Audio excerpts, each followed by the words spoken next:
그리스도인의 자존에 대해서 오늘 말씀으로 은혜를 나누기로 합니다. 오늘 새벽 말씀에 이어서 그리스도의 자존감을 회복하기를 원합니다. 그리스도 메시아라 함은 기름 부음을 받았다는 뜻입니다. 하나님께서 하나님의 뜻을 펼치기 위해서 기름을 부어 세우는 사람들이 있습니다. 이들은 구약 성경에서 나오는 왕과 대제사장과 선지자는 기름 부음을 받아서 세워집니다. 오늘날 얘기를 하면 목사나 장로나 이런 분들이 안수를 받아서 세워지는 것하고 똑같은 이치입니다. 그러니까 왕, 제사장, 선지자 이거는 특별한 직분이에요. 하나님이 기름을 부어야 됩니다. 그래서 왕과 제사장과 선지자는 하나님께서 소유한 고유 직분입니다. 그러니까 왕의 권세자가 아무렇게나 나온 게 아니고 하나님이 권세를 허락해야 되고, 대제사장도 아무나 되는 것이 아니고 하나님이 허락해야 되고, 선지자도 아무가 되는 것이 아니고 하나님이 말씀을 주셔야 선지자가 돼요. 흉내내서 되는 일이 아닙니다. 창세 때 하나님께서 아담과 하와를 창조하시고 하나님의 이들의 아버지가 되셔서 직접 통치하셨습니다. 그리고 나서 이제 역사가 쭉 흘러서 출애굽 이후에 이스라엘 백성에게 모세라고 하는 특별한 지도자를 세워서 모세가 정치적인 통치, 재판, 제사에 관한 모든 것을 다 하였어요. 이때부터 나타난 지도자들의 모습을 성경에서 사사라고 합니다. 사사. 그러니까 하나님을 대행해서 다 행했어요. 사사가. 그런데 가나안을 점령한 이후에 하나님을 잘 섬기면 평안과 번성을 주시고, 이 백성들이 하나님을 떠나면 이웃나라를 통해서 고난을 주셨어요. 이때 고통 중에 이스라엘이 하나님께 부르짖으면 사사를 세워서 이들을 구원해 주셨습니다. 이게 사사기의 내용입니다. 그리고 이 사사들의 이름들이 우리가 잘 아는 입다, 기드온, 삼손 이런 사람들이 사사입니다. 그런데 사사기 마지막 장 마지막 절에 21장 25절에 이렇게 기록됩니다. 다 같이 읽어봅니다. 시작. 그때에 이스라엘에 왕이 없으므로 사람이 각기 자기의 소견대 오른 대로 행하더라. 아멘. 왕이 없었다라고 말합니다. 사사시대 때는. 그래서 사람들이 자기의 소견대로 행하였다 이렇게 하고, 마지막 사사인 사무엘 때 와서 이스라엘 백성들이 왕을 요구합니다. 왕. 그래서 사무엘상 8장 6절 7절에서 다 같이 읽어봅니다. 우리에게 왕을 주어 우리를 다스리게 하라 했을 때에 사무엘이 그것을 기뻐하지 아니하여 여호와께 기도하매, 여호와께서 사무엘에게 이르시되 백성이 내게 한 말은 다 들으라. 이는 그들이 너를 버림이 아니요 나를 버려 자기들의 왕이 되지 못하게 하라 함이니라. 아멘.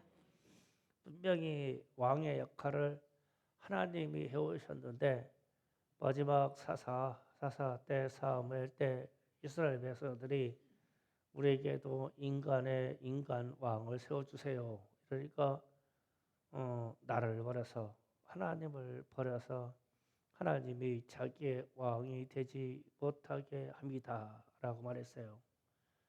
그래서 이렇게 돼서 잠깐 그려볼게요.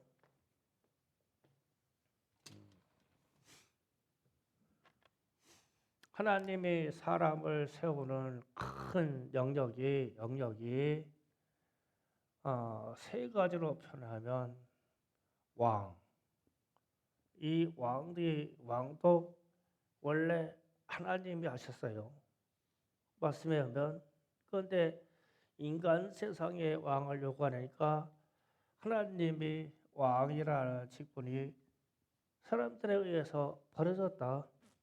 하나님이 왕이 되는 걸 싫어했다라고 이렇게 표현됐어요.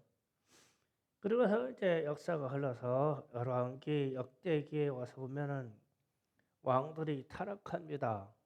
그럼 왕들이 타락하면 백성이 타락하고 이때에 등장한 직분이 선지자입니다. 그 선지자 중에 이사야, 예레미야, 에스겔, 다니엘, 스가랴, 말라기까지 대선지자, 소선지자에서 선지자들이 등장합니다. 선지자가 등장하고 한쪽에는 선지자 역할이 있고 대제사장 역할이 있어요. 제사장. 하나님이 세우는 이 새 직분, 기름 부어서 세우는 새 직분을 얘기하는 거예요. 이렇게 됐는데 선지자들의 역할은 왕이 타락하면 왕을 책망하거나 제사장들이 타락하면 제사장들을 책망하는 역할을 했어요. 그러면은 선지자가 하나님의 말씀을 직접 듣고 받음으로 이게 성경의 기록은 선지자의 기록이 다수를 차지해요. 그래서 왕이 타락하거나 대제사장까지 제사장이 타락하면 선지자가 이들을 책망해요. 그렇게 하면 하나님이 당신을 떠납니다. 하나님이 왕을 책망하십니다. 이렇게 해요. 그러면 선지자는 타락하지 않았냐? 나중에 선지자도 타락을 합니다. 그래서 하나님의 말씀을 떠나서 거짓을 가리키는 거짓 선지자가 나오기 시작하는 거예요. 그러니까 선지자도 타락하는 거예요. 선지자도. 그러면은 하나님이 기름을 부어서 고요하게 세우는 새 직분이 다 타락했죠. 그래서 예수님이 그런 말씀을 하는 거예요. 말세에는 말세가 오면 너희는 거짓 선지자를 조심해라. 선지자도 하나님의 말씀을 듣는다고 하는 선지자도 거짓 선지자, 가짜 선지자가 나온다는 거예요. 제사장도 이미 그렇게 나오고 그러면 왕들도 그렇게 나왔다 이거예요. 그러면 이제 이렇게 되면 소망이 뭐냐는 거예요. 소망이 뭐가 소망이냐? 이때 소망이 예언적으로 말할 때 이때 소망이 뭐냐면 소망이 있어야 되는데 그게 메시아예요. 메시아. 구약에서 메시아, 신약에서는 그리스도라고 하는 이 직분에 이게 소망이에요. 그런데 메시아 그리스도라고 하는 직분은 이 세 개의 직분을 다 가져야 돼요. 그게 예수님이셔요. 그래서 왜 예수가 그리스도시며 그가 왜 우리에게 구원자가 되시며 그분이 왜 우리에게 왕이 되시며 그분이 왜 우리에게 대제사장이 되시며 우리에게 말씀을 주시는 선지자가 되시느냐. 저 세 가지가 합쳐진 그리스도라고 하는 직분을 갖기 때문에요. 그러니까 예수님이 어마어마한 직분을 가진 거예요. 그리스도. 그래서 그리스도라는 직분은 기름을 부음을 받았다는 뜻이기 때문에 저 세 가지의 통칭의 기름 부음을 다 받으신 분이 예수님이셔요. 곧 하나님의 아들이셔요. 곧 하나님이십니다. 그래서 우리가 예수를 부를 때에 찬송하거나 할 때 예수는 왕, 예수는 만유의 주 그래요. 계시록 17장 14절 잠깐 봅니다. 다 같이 읽습니다. 시작. 그들이 어린 양과 더불어 싸우려니와 어린 양은 만주의 주시오 만왕의 왕이시므로 그들이 이기터이요 그와 함께 있는 자들 곧 부르심을 받고 택하심을 받은 진실한 자들도 이기리로다. 아멘. 여기에서 예수님에 대해서 주, 만주의 주, 세상의 주는 주님은 많이 있는데 그 중에 가장 월등한 주요. 이 세상의 왕들이 만왕들이 많이 있는데 그 중에 가장 위대한 왕이요. 그래서 우리가 예수님을 왕이라고 부르는 거예요. 그래서 왕이시기 때문에 이분이 하나님의 아들이시면서 이 천상과 이 지상의 왕이시기 때문에 반드시 승리해요. 그래 우리는 예수를 믿어서 왕의 후예가 됐으니까 택하심 곧 부르심을 받고 택하심을 받은 지실한 자들도 이기리라. 우리도 왕의 후예니까 승리해요. 죽어도 부활로 승리하고 이 땅이 좀 고난스럽더라도 믿음으로 승리하고 그러니까 좀 자존감이 있어서 왕처럼 살아야 되죠. 왕처럼 살아요. 가난해도 좀 끄떡없게 살아요. 왕이 뭐 가난하다고 비빌그래요? 뭐 왕이 좀 병들어서 아프다고 비빌그럽니까? 왕처럼 살아요. 이게 우리가 왕의 후예니까. 두 번째로 예수님이 대제사장이라고는 이 신분을 소유하셔요. 그러면은 히브리서 4장 14절 16절 또 읽어봅니다. 시작. 그러므로 우리에게 큰 대사장이 계시니 승천하시니 곧 하나님의 아들 예수 그리스도라. 우리가 믿는 도리를 굳게 잡을지어다. 우리에게 있는 대제사장은 우리의 약함을 동정하지 못하실 리가 아니요 모든 일에 우리와 똑같이 시험을 받으신 이로되 죄는 없으시니라. 그러므로 우리는 긍휼하심을 받고 때에 따라 돕는 은혜를 얻기 위하여 은혜의 보좌 앞에 담대히 나아지니라. 아멘. 예수님이 대제사장이라고 그랬죠. 그래서 대제사장이기 때문에 대제사장의 역할은 구약시대 때 성막 성전에 들어가서 1년에 한 번씩 이스라엘 백성들을 속죄하는 역할을 했어요. 그런데 우리 주님은 당신의 피를 쏟아서 우리를 속죄하여서 단번에 우리의 죄를 속죄하심으로 우리를 구원하신 대제사장의 역할을 했어요. 그런데 이제 오늘날 와서 아까 얘기했던 예수는 왕 이런 말이 좀 많이 빠지고 우리의 죄의 문제가 너무 많이 부각되니까 맨날 제사함의 얘기하고 회개 이야기만 무진제 얘기해요. 그래서 우리 주님은 피만 쏟으신 우리를 속죄하시기만 한 주님이처럼 소개를 하는 거예요. 우리 죄가 심각해서 단번에 우리의 죄를 해결하셨다는 말이에요. 대제사장이 그러셨어요. 그 다음에 예수님이 선지자이십니다. 일단 요한복음 4장 19절을 읽어볼게요. 다 같이 읽습니다. 여자가 이르되 주여 내가 보니 선지자소이다. 아멘. 그 수가성에 있는 그 우물가에서 한 여인이 주님을 만났는데 내게 있는 남편을 데려오라.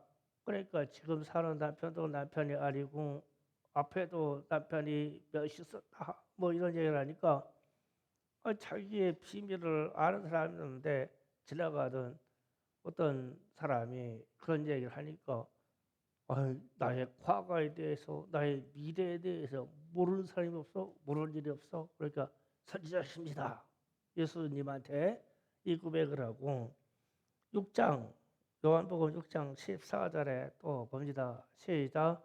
그 사람들이 예수께서 행하신 이 표적을 보고 말하되 이는 참으로 세상에 오실 그 선지자라 하더라. 이는 참으로 세상에 오실 선지자라 하시더라. 그러면 구약 성경에서 앞으로 위대한 선지자가 날 것인데 그분이 메시아시다, 그리스도시다 라고 하는 그 얘기를 하는 거예요. 또 한 군데를 소개합니다. 누가복음 24장 19절 다 같이 있습니다. 이르시되 무슨 일이냐? 이르시되 나사렛 예수의 일이니 그는 하나님과 모든 백성 앞에서 말과 일에 능하신 선지자이거늘. 아멘. 예수를 선지자로 소개하죠. 그러니까 그렇게 되면은 예수님은 꼭 선지자만을 아니에요. 왕도 되시고 대제사장도 되시고 선지자도 되시는 거예요. 예수님이 이걸 통합적으로 다 가지시는 거예요. 그러면은 선지자라는 말은 미래에 대한 일을 말씀해 주시는 거예요. 예언. 그러면 예수님이 우리에게 마지막 남겨놓은 선지 예언은 주님이 다시 오시고 이 땅을 심판하신다는 이 말씀만 남아 있어요. 여러분도 이 말씀 잘 알죠? 주님은 재림하셔요. 재림과 동시에 우리가 부활해요. 그 이후에 심판이 있습니다. 이 이야기를 이웃들에게 얘기해 줘야 돼요. 그러면 여러분도 선지자가 되는 거예요. 하나님의 뜻을 알았잖아요. 선지자예요. 예수님이 우리에게 남겨놓은 선지 예언은 주님이 다시 오신다. 그리고 이 땅을 심판한다라는 말씀만 남겨놨어요. 그러면은 하나님의 뜻을 알았죠. 선지자라는 말이 하나님의 뜻을 알아서 전하는 게 선지자예요. 그러면 소위 말하면 여기저기서 듣는 예언, 그러니까 점 보듯이 듣는 예언은 그 점이에요, 점. 선지적인 예언이 아니에요. 하나님이 무엇이어서 여러분의 생사학에 대한 것을 점쳐주겠어요? 주님이 재림하시면 부활할 건데 그 성령의 역사가 그렇게 투잡스럽지가 않아요. 하나님의 뜻이 정해졌잖아요. 그러면은 우리가 죽어서 썩어도 화장해서 티끌로 남아도 주님이 오시면 재림하실 때 우리는 부활해서 벌떡 일어나는데 이거보다 좋은 데들 있어. 그런데 그거는 다 빼놓고 돈은 잘 버내지 나 시집을 잘 가는 데는 이런 얘기는 정보는 거예요. 쓸데없는 얘기다. 하나님만 잘 믿고 잘 살아요. 복을 주실 자에게 하나님이 복을 주시니까 이해가시죠? 그래서 그리스도라 하면 앞에 그랬잖아요. 그리스도라 하면 왕이라고 하는 직분과 대제사장이라는 직분과 선지자라는 직분을 동시에 가지신 분이 그리스도예요. 그래서 주님이 베드로에게 물었어요. 사람들이 나에 대해서 뭐라고 그러냐? 그러니까 베드로가 답합니다. 주는 그리스도시요 살아계신 하나님의 아들이십니다. 그러니까 예수님이 감탄을 하시고 감격하셔가지고 하시는 말씀이 이를 알게 하시는 일은 사람이 아니요 아버지가 하나님 아버지가 너에게 알게 하셨느니라. 바요라 시몬아 내가 복이 있도다. 그러니까 예수님의 베드로가 저 사람이 어쩐 일인지 신앙의 고백을 딱 하는데 주는 그리스도시오. 그러니까 주님이 그냥 깜짝 놀래가지고 이 감탄을 감탄. 그러면서 하시는 말씀이 음부의 권세가 너희를 이기지 못할 것이오. 그랬어요. 그러면은 음부의 권세가 사단 마귀 귀신의 역사가 왜 못 이기냐? 그리스도시니까. 왕이자 대제사장이자 선지자의 권능을 다 가지신 분이요. 저거를 다 가질 수 있는 분은 하나님밖에 없어 사실. 하나님밖에. 그래서 음부의 권세가 그리스도 예수 그리스도 그러면은 접근을 못하는 거요. 음부의 권세가 접근을 못하고 그리고 너희가 이 땅에서 풀면 풀릴 것이요 땅에서 매이면 매일 것이다. 그러면서 천국의 열쇠를 줬어요. 그러면 천국을 여는 열쇠는 그리스도의 그리스도 예수 그리스도로 말미암아 천국이 열리는 거예요. 그러니까 예수 그리스도라고 할 때 그리스도라고 하는 이 호칭이 어마어마한 축복이죠. 그래서 우리는 그분을 믿었지요. 그러면 우리는 그리스도인이잖아요.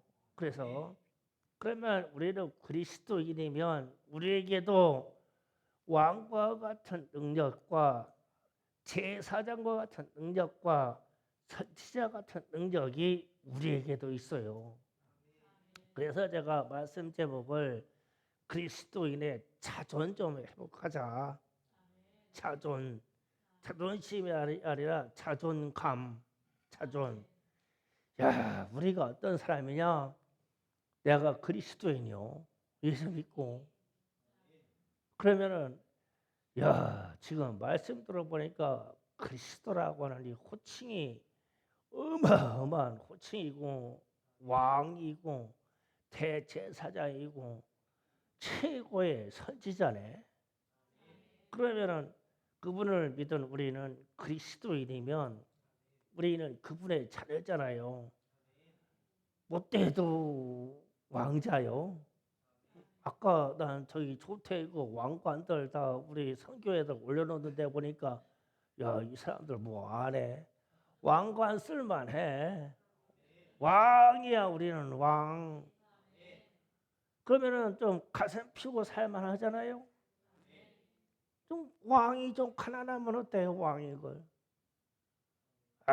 왕이 좀 고난 좀 받으면 어때요? 아니 내가 왕이 걸뭐 당연히 받지 뭐. 그럴만하죠. 우리에게 오늘 택하신 족속이 왕 같은 제사장들이 다 그랬어요. 우리도 제사장이에요. 그래서 제사장이 뭐예요? 하나님을 향하여 예배를 열어주는 사람이 제사장이에요. 우리의 죄를 가지고 우리는 직접 회개할 수 있어요. 과거에는 직접 회개할 수가 없었단 말이에요. 주님 앞에 나가서 우리는 직접 회개하고 우리의 죄의 문제에 대해서 속죄를 요청할 수 있는 그런 존재예요. 그러면 우리가 제사장이죠. 그러면 우리가 선지자예요. 선지자. 뭘만 알면 선지자냐면 주님은 재림하십니다. 이것만 알면 선지자요. 다른 건 다 이루어졌어요. 요거 하나만 하나님의 뜻이 아직 이루어지지 않았고 하나님의 뜻이 이게 진행되고 있어요. 그래서 우리는 잘 알아요. 주님이 재림하실 것을. 그럼 우리가 선지자요. 다른 거 선지하려고 하지 마라.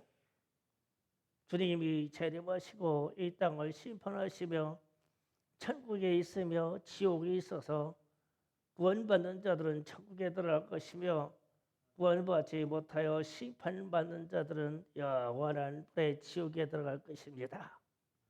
이러면 선지자요. 그거 다 할 수 있어. 그러면 자 그리스도인이면 그리스도인이라는 자체를 드러내고 살아야 돼요. 세상에서 왕이니까 왕은 가만히 있어도 드러나요. 내가 제사장이거려 그냥 가만히 있어도 드러나요. 참 사람이 제사장이기 때문에 남을 잘 용서도 하고 남을 잘 품어도 주고 남을 잘 사랑도 해줘요. 그러면은 제사장이요. 또 우리가 왜 선지자냐? 금방 얘기했듯이 주님의 재림을 정확히 알아. 하나님의 뜻은 그거 하나만 남아 있어. 다 알고 있어. 우리도 그러면은 야, 우리도 그래서 그리스도인이라고 하는구나. 크리스찬. 크리스찬은 숨어서 사는 게 크리스찬이 아니에요. 왕인데 왕이 어떻게 숨어? 대제사장이 어떻게 숨어? 선지자가 어떻게 숨냐고. 그러니까 그리스도인의 자존 좀 회복하자. 그러면 우리에게는 강하고 담대한 그 무엇이 내 안에 있어. 예수 그리스도로 말미암아 그리스도인이라고 기름 부어져 있는 우리 자체에게 그 무엇이 있어. 내 안에 있는 성령이 이것을 증거해 줘. 그리스도인이라고. 그래서 이게 그리스도인이라고 하는 호칭이 과거에 주님의 자들은 다 순교하고 처참하게 그렇게 순교하고 처형돼도 그리스도인이라고 하는 이 호칭을 안 버렸어요. 저렇게 위대한 존재이기 때문에. 그래서 죽었어요. 그러면 부활 때 말이에요. 부활의 순서가 첫 열매는 예수님이시고 그 다음에 뭐라고 했냐면은 그리스도에게 속한 자다 그랬어요. 그러면은 우리가 왜 부활하냐? 저 그리스도에게 속하여 있기 때문에 부활하는 거예요. 그러면 그리스도에게 속하여 있지 않은 사람이 부활할 수 있겠어요? 심판받아야 되지. 그 그리스도 안에 있는 사람이 부활하는 거예요. 그러면은 그리스도 안에 있어서 어떤 상황에 어떻게 죽든 어떤 삶을 살았든 하나님이 마지막에 영광의 부활체로 우리를 일으킬 건데 이거하고 바꿀 게 없어. 이거하고 바꿀 게 없는 거야. 이 세상에 좀 가난하게 살면 어떻고 이 세상에 좀 아프면 살면 어떻고 이 세상에 좀 못생겨서 살면 어떠냐고. 나는 왕 같은 존재고 주님이 나를 주께 속하게 하여서 부활시킬 것인데 야 나는 부활한다. 난 이미 부활했어. 그래서 제가 새벽 예배 때마다 기도할 때 가끔 그러죠. 주님 오늘 또 죽어서 잤어요. 주님 아침에 되니까 눈 떴거든요. 또 부활 연습 시켜주셔서 감사해요. 나는 새벽 예배 들 때마다 주님 감사해요. 부활 연습을 이렇게 하루에 한 번씩 시켜주니까 얼마나 감사해요. 여러분은 그런 생각해요?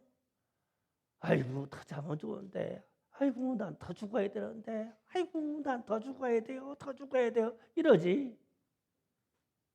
부활 그러고 4시에 돼 4시 반에 뜨르르 하면 부활하고 빨딱 일어나잖아. 아이고들 더 죽어. 그게 뭔 그리스도예요. 우리 학생들도 마찬가지요. 부활 아침에 해 뜨기 전에 주님도 새벽에 부활했어. 그래서 아침에 눈 뜰 때마다 나는 부활 연습한다니까요. 나 조금 있다가 죽는 연습으로 들어갈 거요. 죽어 자 뭔 걱정이요. 잠자라고 할 때는 왜 잠 안 온다고 눈 깜빡거리면서 고민하고 있냐고. 그냥 팍 죽어. 머리만 안 대면 죽어. 또 아침에 부활 그러면 막 벌떡 일어나고. 그리스도인에게 속한 자가 그렇지 않냐 이거예요. 그러니까 그리스도인에게 자존감이 좀 쑥 올라오죠. 야 우리가 예수 믿은 게 이게 대단한 신분이네. 그리스도인이. 우리는 크리스찬이라는 말이야. 예수화 되었다. 예수처럼 되었다. 하나님의 형상이 회복되었다라는 말이에요. 크리스찬이라는 말이. 그러면 저 형상이 우리 안에 다 들어와 있어. 왕, 나는 왕. 좀 막 우울하고 좀 기분 나쁘잖아요. 그러면 나는 왕 해봐. 내가 왕이지 뭐 혼자 왕하지 뭐 여럿이 왕하냐? 나 혼자 왕하면 되지. 남편들 막 나를 괴롭혀. 그러면 잘 때 일어나가지고 그냥 주님 앞에 가가지고 나는 왕 해봐. 그러면은 아이고 나 혼자 왕하면 되지. 그렇잖아요. 누가 알아주냐고 이 왕을. 나만 알고 주님만 알면 되지.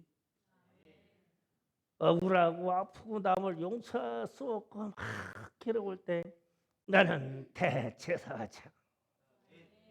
그러면 용서 못할 게 없어.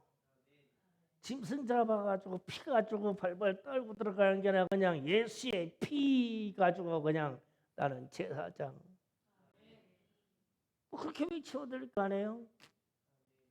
세상 사람 살아나니까 막 점도 보고 싶고 예언도 받고 싶고 막 세상이 불안하고 막 이게 어떻게 해야 되느냐. 그러면은 주님이 다시 오십니다. 나는 선지자. 그래 봐. 그러면 막 얼마나 충만해요. 주님의 뜻을 다 아는데 구약부터 신약까지 다 기록된 거 가지고 알고 미래에 오실 말씀은 주님이 재림하신다는 걸 알고 있는데 나는 선지자지. 나는 선지자, 나는 주님의 뜻을 다 알아.